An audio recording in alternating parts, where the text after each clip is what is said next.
Started tonight with a little bit of saving the earth in reinventing farmland. We moved on to occupying the supply chain.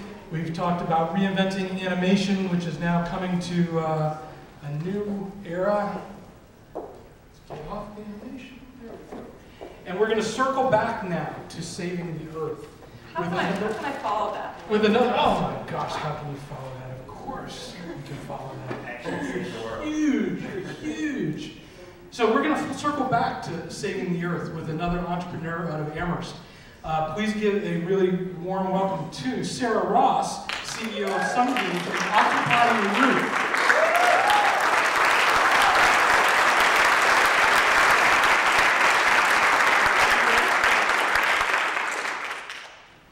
Okay, so where do you get your eggs from? Maybe Whole Foods? Maybe a local CSA? Maybe even your own backyard. That was third. You guys are getting ahead of me. So as mindful consumers, I think we all want to know where the products we consume come from. There should be a picture of eggs coming up here really soon. I'm ahead of the game here. I'm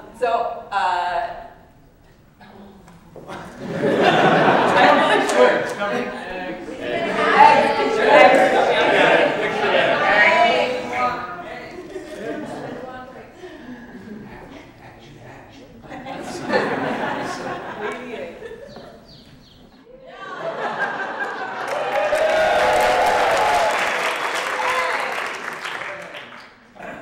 All right, so as mindful consumers, we want to know where the products we consume come from. So where does your electricity come from? Does anyone know where your electricity comes from? Eggs. Eggs. I like that answer. So there's one utility company in the whole United States and Illinois that actually answers this question for its consumers. And the graphic should be coming any second right now. You're going to be stunned by the answer because it's really amazing.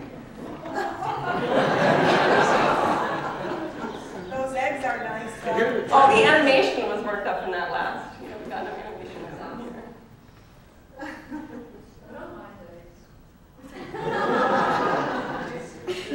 This is the answer. It's a really helpful answer, right? They didn't answer the question at all for consumers, causing one of their customers to wonder, does my electricity come from unicorn power, perhaps? So if our electricity bill here, oh, you missed one. If our electricity bill here in Western Mass actually came with a set of ingredients, it would say something like this: a whole lot of natural gas, some oil, some coal, and a smattering of nuclear. So what if we as consumers could source our electricity in the same way we can choose to source organic eggs? Well, I do exactly that. So I source all of my electricity off of my roof. This array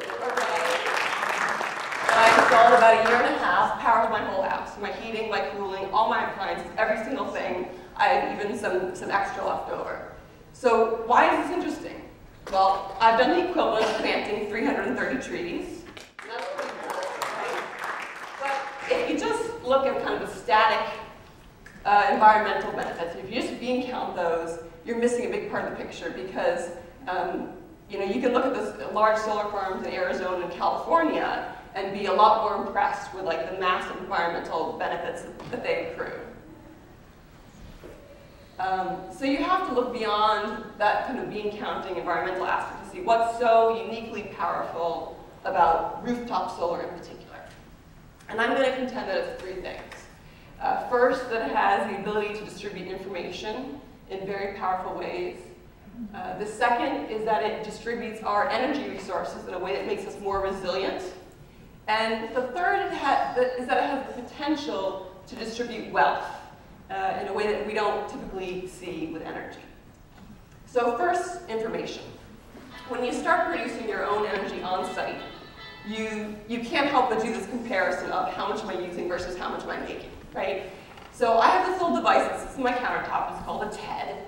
And it tells me in excruciating detail at every moment of the day how much I'm using for all of my sources and how much I'm producing. So this is my TED on the sunny Thanksgiving that we've had this year. After I cooked my turkey and washed the dishes and washed the tablecloth and ran the TV all day, and I still had some left over to sell back to the grid. That's hugely powerful in my hands, right? The second thing that rooftop solar does is it distributes energy resources that makes us more resilient to terrorist attacks, to natural disasters, and the like. So 40% of the electricity supply of Japan had to be taken offline when the tsunami hit Japan. So diversifying our energy resources is an important thing to do, and we've started to do that here in Massachusetts, just like we diversify our retirement savings, right? So in Massachusetts, we have over 2,000 arrays now. This next slide. There. Did you have power on Halloween? It was working. So we've started to diversify our energy resources here in Massachusetts. Each one of these yellow dots represents a solar array in Massachusetts. This is great stuff. We need to do more of it. So the third thing that rooftop solar does is it has the potential to distribute wealth. Because attached to each one of these yellow dots, there's of course the dollars that are embedded in that energy resource. So the array that we installed a year and a half ago has already delivered over $40,000 in value to my pocketbook, right? To our family's household budget in the form of tax credits and so on. Now compare that with oil, right? 3 of the 4 largest companies in the world are built off of oil. This is a capital-intensive energy resource. Solar is just the opposite. It falls abundantly and in distributed fashion across our country. There is no reason, no physical reason why this energy resource needs to be held in the hands of a few. But what's interesting to me is that we are remaking these familiar patterns of power in solar all over again. So 51% of all solar that's installed in Germany, and they have a ton of it, is held by farmers, by individuals, by people like you and me, versus 14% and falling in the US. And this isn't just solar farms, right? Half of all the solar installed on homes last year in the US and in Massachusetts is owned by a few commercial players. Rooftops, homes, really. So I pardon the message to use this. If you have a south-facing roof in Massachusetts, you have a very valuable asset. You should occupy your roof. Full house.